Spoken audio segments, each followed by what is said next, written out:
Please help me welcome Shari.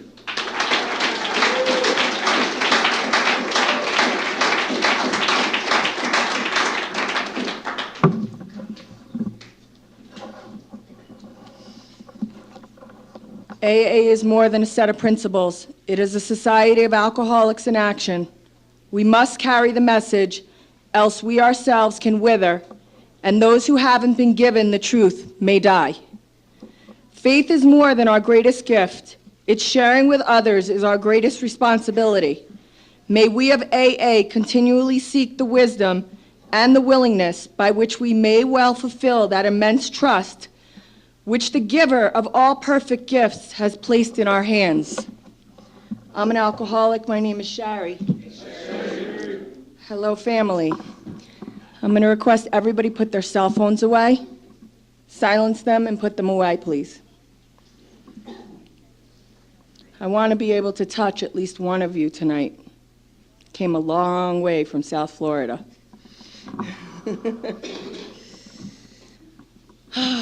My journey's been long in this program. I started the first time drinking when I was 14 years old. I want to first preface with, I'm an alcoholic, I'm an addict, I have a disease of more. Anything that fills the hole in my soul, whether it's shopping, sex, men, relationships, alcohol, drugs, anything that makes me feel good and takes me out of self. Because I have a thinking disease. And, you know, I always thought that my problem was alcohol, drugs, sex, men, shopping. But my problem was me. Those things were my solution. So when I was 11 years old, I smoked my first cigarette. And that made me feel really good because I felt rebellious. I was doing something that I knew was dangerous because if my parents found out, I'd get in a shitload of trouble. And I got addicted to those real fast. And, you know, I have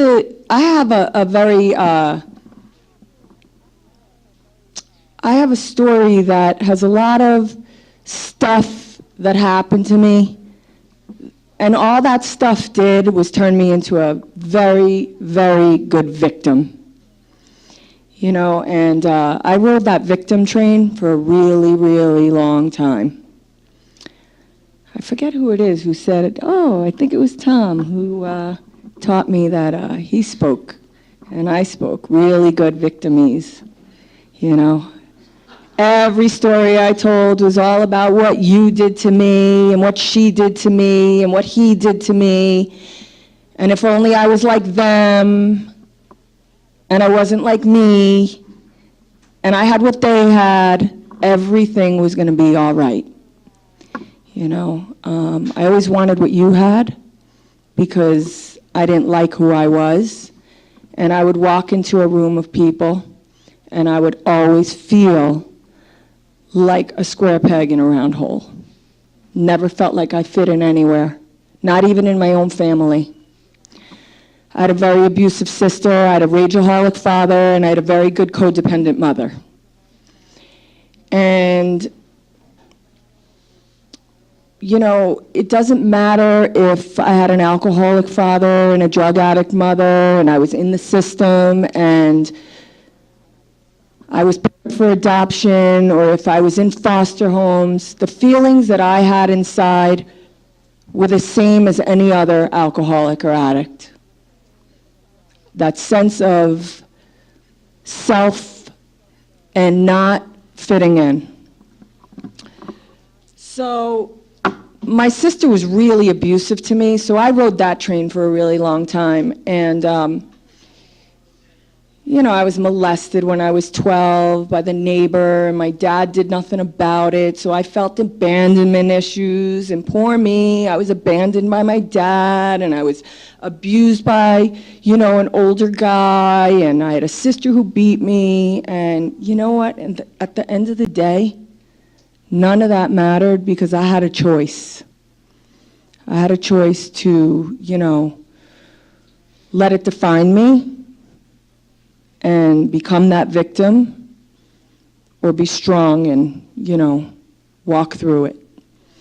And I chose the latter. I chose to be a victim. And as soon as I picked up those cigarettes, I knew it was okay to pick up anything else.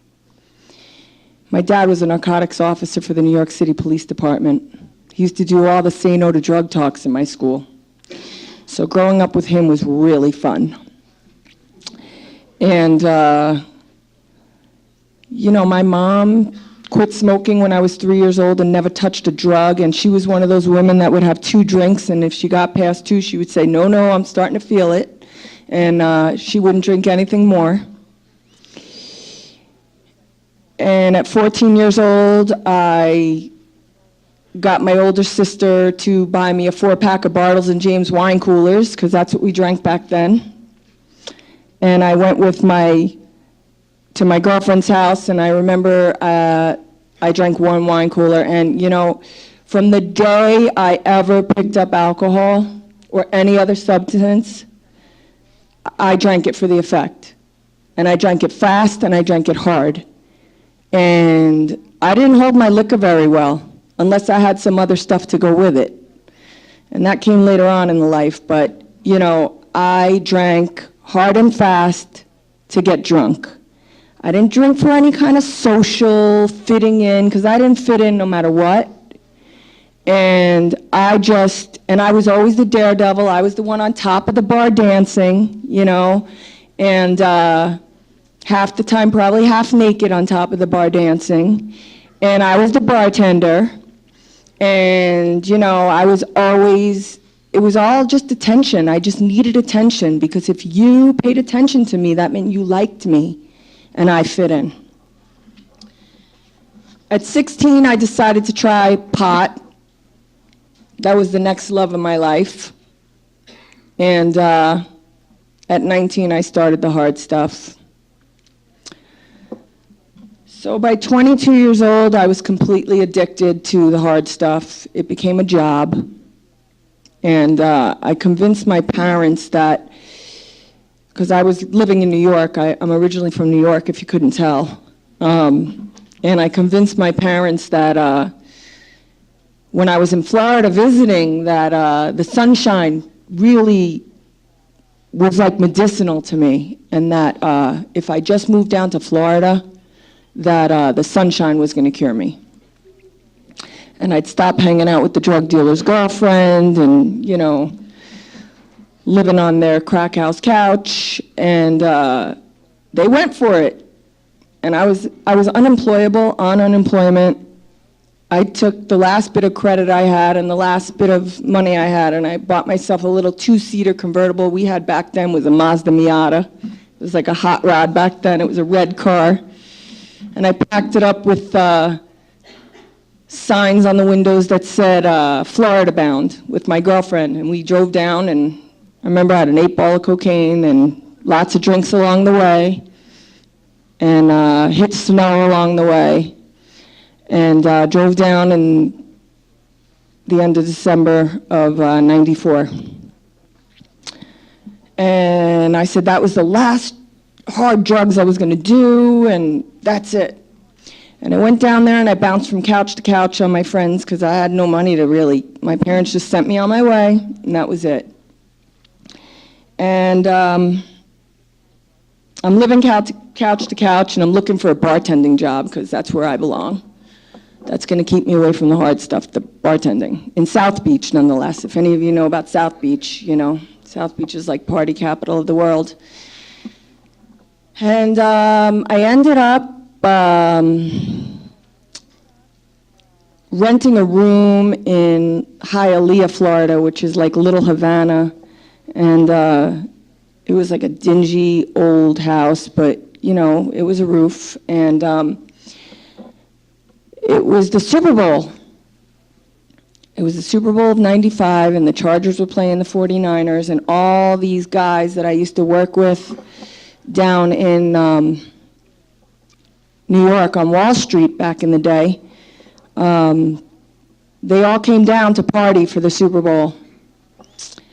And I was at a bar, and I did about 12 shots of Southern Comfort and Amaretto, and I was about 105 pounds soaking wet. And I remember going back with them to a hotel room, a bunch of people, and they were putting some white stuff on their hand, and I thought it was cocaine because, I could handle that, And I remember one of them saying, "You do this stuff?" And I was like, "Yeah, of course I do." And I did the whole hand, and I wasn't supposed to do the whole hand because it was ketamine. Yep. I was more than a K-hole. I was dead. Absolutely dead. And I'm a registered nurse today, and I can tell you I was dead with the amount I did. And what I remember from that is they put me in a shower.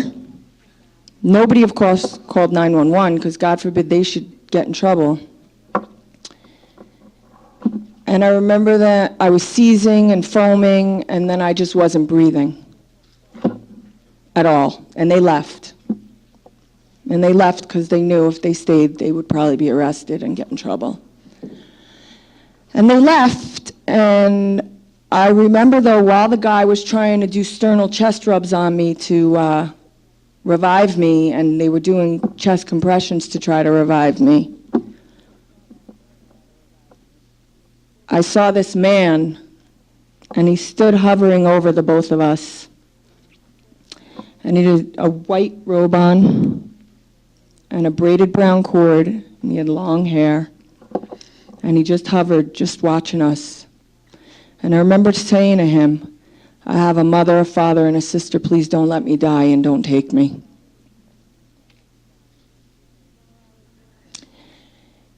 And 4 hours later, I woke up half naked in a bed, and I made it to my car, and I made it back to the house where I was staying. It took me a long time to understand why I saved from that. And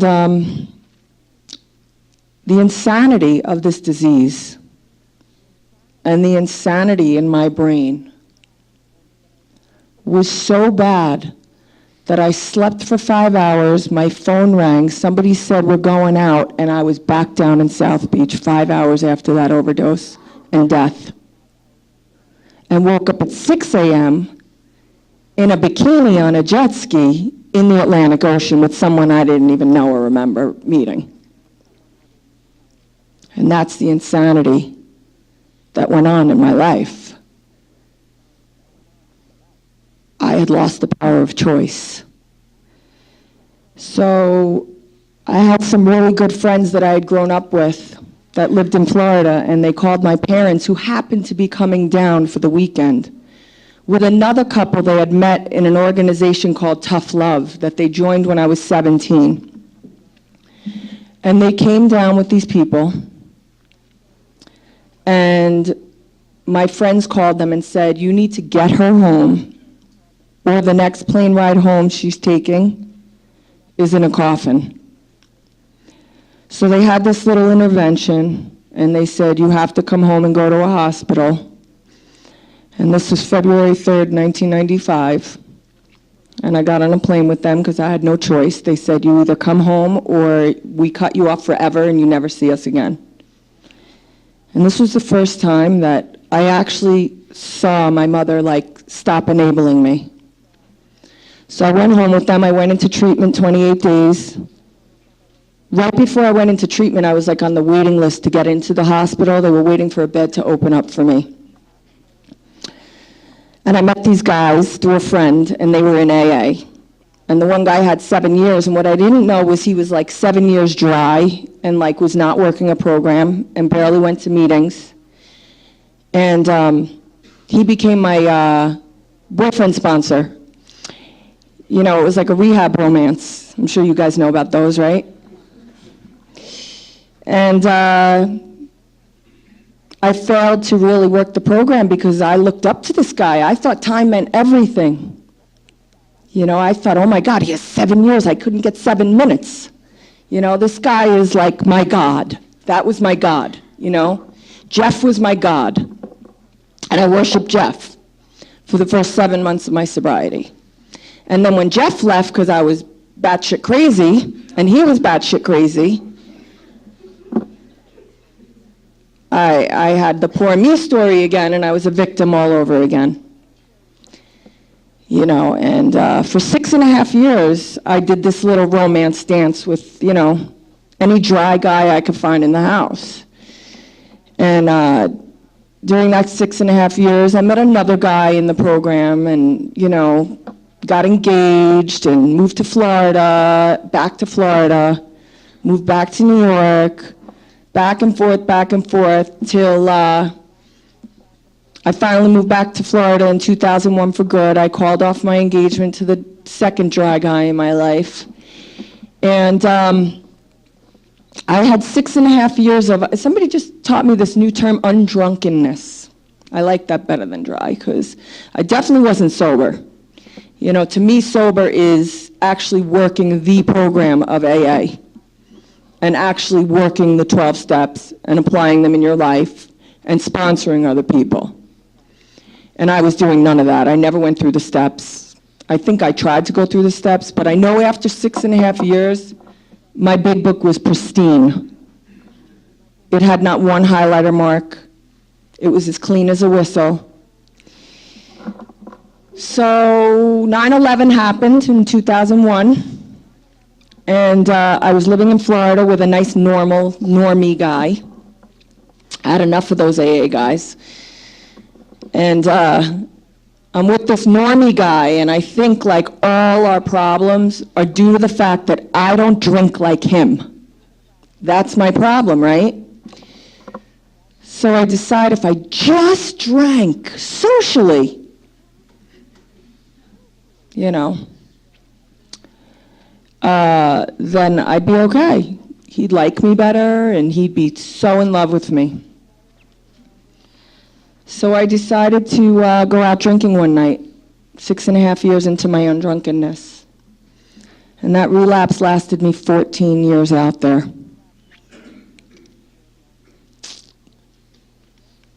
I still to this day don't understand why I'm alive. I do, but medically as a nurse, the only thing I can say is God. And if the word God offends you, tough. It's the only way I got sober is through God. You know, during that 14 years, I was graced with a beautiful daughter. I met her father in 2003. You know, God graced me with a slow progression, which is very rare for an alcoholic of this type. And during that slow progression, I was able to get my nursing degree. I went back to school, and I had that little girl over there. And God gave me her to save me. When she was 1.5 years, I left her father.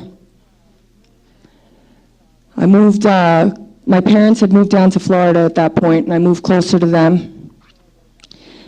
And that's when my progression really started to take off. I stayed single for 7.5 years to raise her. Worked really hard as a nurse, but, you know, every night I would have to have my wine, and I would have to have my weed, and you know, and then I met someone who partied as hard as I did back in the day, and I was off to the races. And my last run out there was 10 months straight of hardcore using of drugs and alcohol. And she's a smart little girl, and she's a child of God. And God used her. Because there were many, many times in the last few years of my using that she said, "You're a horrible mother and you suck and I don't want to be around you." But this one night on January 17, 2015,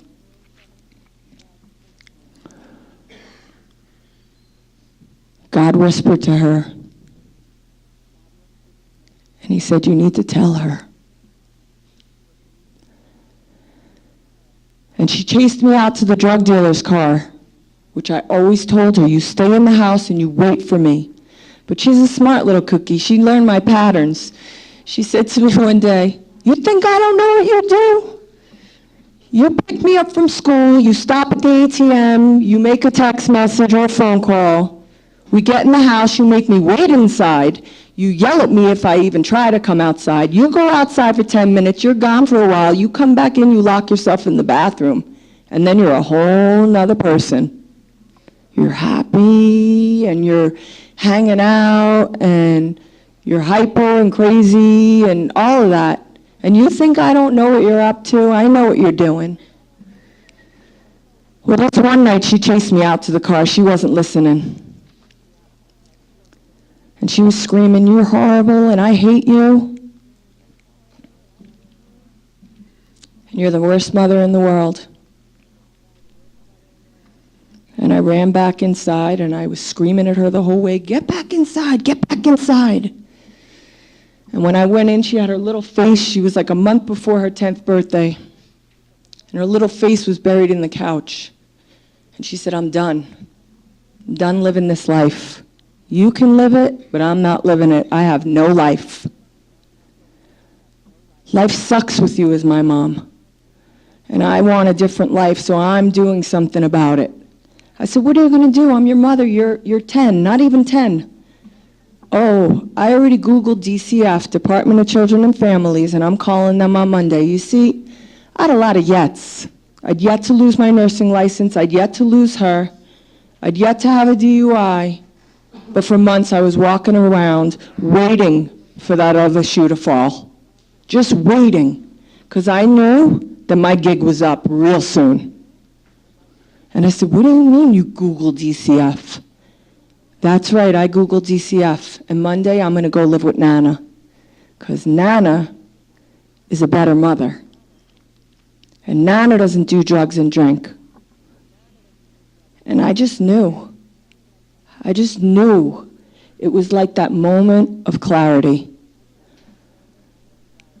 I knew at that very moment, this was my last chance. So I said to her, "You know, there's a place that I can go." And I told her this story. I said, "You know, your mom has demons in her head and bad things happened to her as a child. And she does bad things that help her cope with those demons in her head. But I know a place that's going to help her silence those demons and help her be a better mother." And I remember her saying, "Where?" You know, years ago she'd found those coins, those medallions from when I had 6.5 years on drunkenness. And I lied to her and told her that my grandfather was an alcoholic, which he was, and that those were his coins. That man died a drunk. He never got sober, but I told her they were his coins because I was embarrassed to tell her the truth. And I didn't want her to ever throw it back at me and say, "Why are you drinking if you're an alcoholic," you know?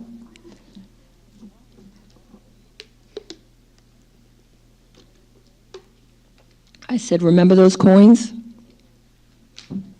I got those coins where I'm going to go, and I'm going to get those coins again for you."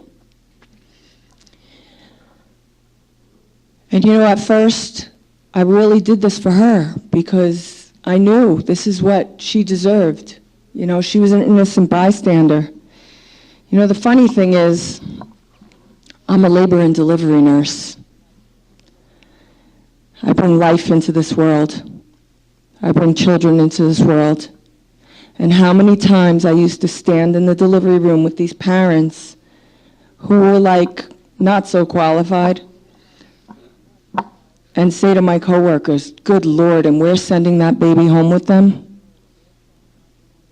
And I was really one of them. How did I qualify to be a good parent? What was I doing to be a good parent? Taking her to pick up, driving with her impaired. You know, so many times. So many times. And they say in the big book, you know, frothy emotional appeal seldom suffices. And I'm going to break that down for you. My frothy emotional appeal was her getting on her knees how many times begging me, please stop, please stop, please stop. And it never sufficed until January 17, 2015. And it sufficed long enough for me to know where I had to go and what I had to do. And because I was a nurse, I knew I couldn't go to treatment because they'd find out and they'd put a mark against my license. And I had no choice but to come where I knew I was going to end up anyway, and that was to Alcoholics Anonymous. So I had my last hurrah that night. And the next morning, at 8:30 in the morning, straight out of my last hurrah with no sleep, I walked into my first AA meeting back. And I really surrendered. And, you know, I walked in with the guy who I was dating for 10 months at the time. And I remember sitting there just desperate and crying and crying and crying and could not stop crying the whole time. And I sat there and they just kept saying, you're not alone. You're not alone. And at the end of the meeting, God sent these two beautiful women, these beautiful angels at the end of the meeting who did not let me walk out of that meeting alone. And they said, you need a sponsor, and we're going to help you. You never, ever, ever have to feel this way again. Ever. And they were right. I've lost people. I've lost people who were in and out of sobriety. I've lost personal people in my life. I've lost dear friends in this program. I've never felt like that first day. Ever. They gave me hope. They extended their hand out to me. That one woman lived in Connecticut. She was only there for 2 more weeks. She was a snowbird. She became my temporary sponsor. And she saved my life through God and through extending her hand. And I didn't see her again until 2 years. Didn't speak to her, see her again in 2 years. But a funny thing happened to me. You know, I worked with this girl, Mary, at the hospital, and I knew at the time she had 13 years sober. And I used to walk into work banged up, out of my mind, and on no sleep. And she would walk past me and she would say, rough night? And I would just shake my head like, don't even talk to me. I can't even like my head. Don't even talk to me. She would just say, there's a better way, and walk on. So I had 4 days into this deal, and I'm starting to get my feelings back. And you know what? Don't let me feel feelings. I don't want to feel feelings because I want to smother those feelings with something. And I was using AA as my God. Somebody told me, try a gift of desperation or a group of drunks until you feel it, it's God. And that's what I did. I used you guys as my higher power because I knew alone I could do nothing, but as a group, we're very powerful people. You know, it took a lot of power to stop this powerless alcoholic, to stop all the things I was doing.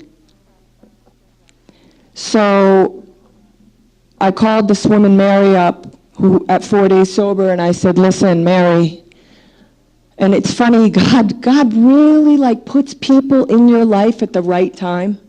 She happened to be at my Christmas party on January 17th because she was one of my nurses, and that's where I was off to for my last hurrah.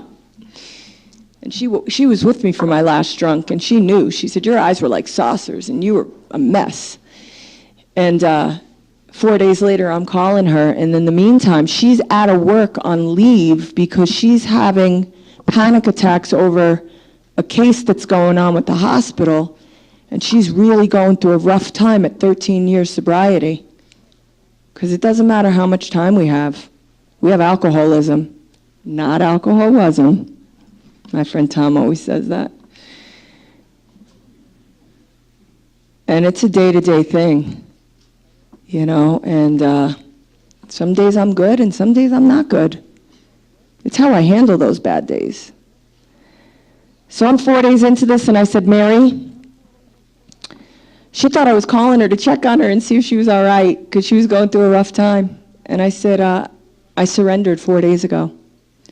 And I picked up a white chip, and I surrendered. And they're telling me I need to get in the middle, like the bullseye of the program. And that if I don't get in the middle and start doing service and get a sponsor and start reading the big book and working the steps, I'm going to die, and I'm going to relapse and die. And I don't want that this time. I really don't. I want to live, and I want to get this, because it's my last shot, I know it. So she had me meet her at a women's meeting on a Wednesday night. And I walked into that meeting, and I got another sponsor, a permanent sponsor. Well, she wasn't so permanent because I'm on like sponsor number 5 right now. But, you know, as I grow and evolve in this program, so do what I want, you know, and what I want. You know, in the beginning, the first sponsor was great. She was temporary. She helped me get through my first few days, and the second sponsor looked all pretty, and she worked at the perfume counter at the local department store, and I wanted what she had because she was all pretty and fancy, and I really thought that that's what, you know, I wanted to aspire to. I didn't know. And then she wasn't really nice, and she never opened the big book with me, you know.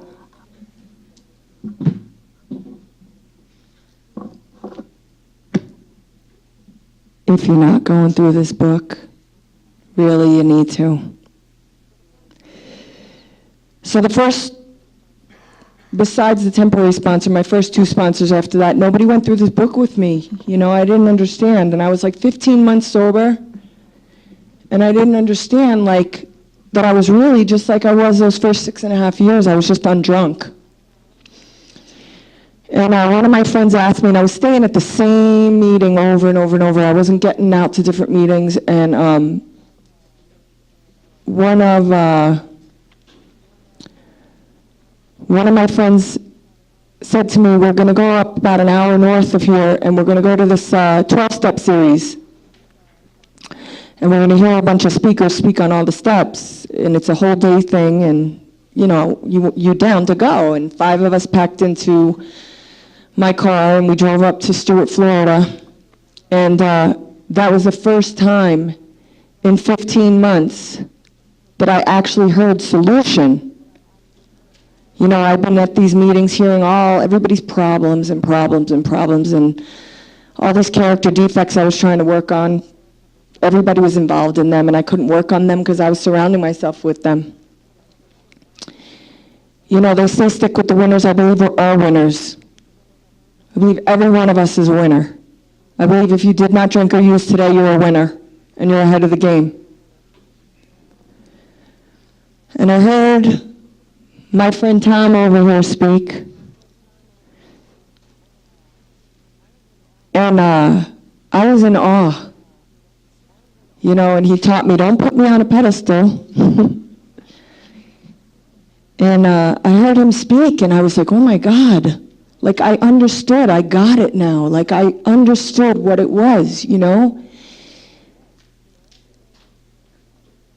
And he was speaking an hour from home, and he lived on my street. What are the odds? And in 15 months sober, and in my 6 years that I was in this town on this street, I'd never seen this guy before. And then 11 days later, he shows up at an 11-person meeting, or 9 days later at an 11-person meeting with like people that like I used to go to this meeting every Monday night. I never saw him once, and here he was at the head of the table. I'm like, dude, there you are again. And he starts popping up. And I said, at the same time, my girlfriend came to stay with me, and she was from Philly, and she said, nobody's taking you through the book? I don't understand nobody's taking you through the book. How could they not take you through the book? That's like our Bible, and that's where you learn, and that's how you learn that, the solution. And we started this big book study at my house, and he took me through the book. At the same time, my sponsor was taking me through the steps, too. And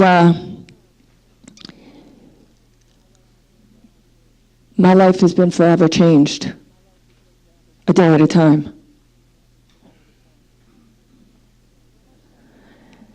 And then I started sponsoring after my 12th step. They say you have a spiritual awakening and a spiritual experience after you finish your steps and start sponsoring. And one day, I'm taking my daughter's friend home to her house. She had spent the night. I was about maybe about a year and change ago. I was over 2 years sober, 2.5 years sober. And the parents were from my town in New York. And we start playing geography. We start talking about who do you know and who do you know. We're Facebooking each other, the dad and I. And he's like, yeah, I went to college with him. He was in my frat. I went to graduate school with him, master's degree with him. And I'm having a pity party in my head the whole way home. And he's got a nice, big, huge house, 2 really nice cars that are German-made in the driveway. And I start having this, pity party in my head driving home. And all of a sudden, I get to this light right by my house. The whole way home, I'm going, God, if I only would have not drank, if I only would have this, if I only would have that, if I only had a master's degree, if I never was in a sorority and I didn't finish college and, I only got my associates in nursing and this big old pity party for myself.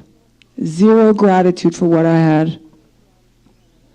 And when I get to this light, it was like God just spoke to me at that light, at that very moment. And the tears started rolling down my face. It was at that moment that I realized that every single thing from the day I was born that happened to me,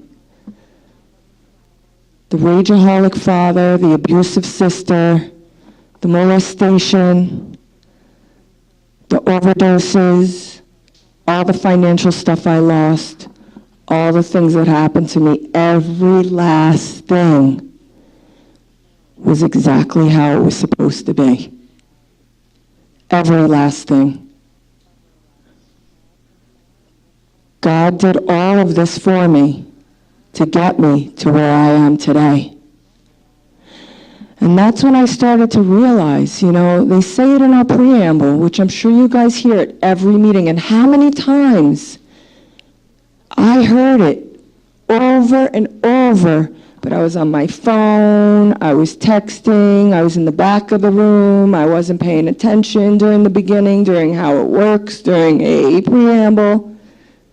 That was like my social hour.